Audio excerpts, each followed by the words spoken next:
जेव्हा मी जुलैच्या 2 तारखेला मी इथं पोहोचली होती आणि 3 तारखेला माझा नंबर आलेला 6 वाजता, तर मी माझ्या मुलासाठी संकल्प घेऊन आली होती. माझा मुलगा दारू पित होता, अंगाच्या कपड्यात त्याला सूज नव्हती. जेव्हा मी इथून संकल्प करून घरी गेली, त्याच्यानंतर त्यांनी 4-5 दिवस 8 दिवस दारू पिली.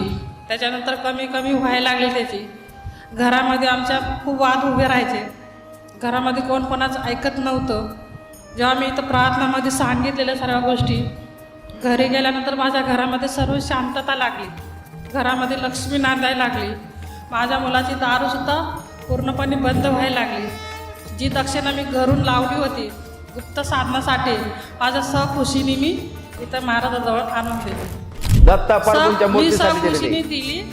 आणि माझे जे आजार होते, पायाचे, टाचांचे, तळपाय आग करत होते, कंबरमध्ये गॅप सांगितलं होतं. मी दवाखान्यात नव्हती गेली, पण इथं महाराजांनी मला सांगितलं कंबरमध्ये गॅप आहे.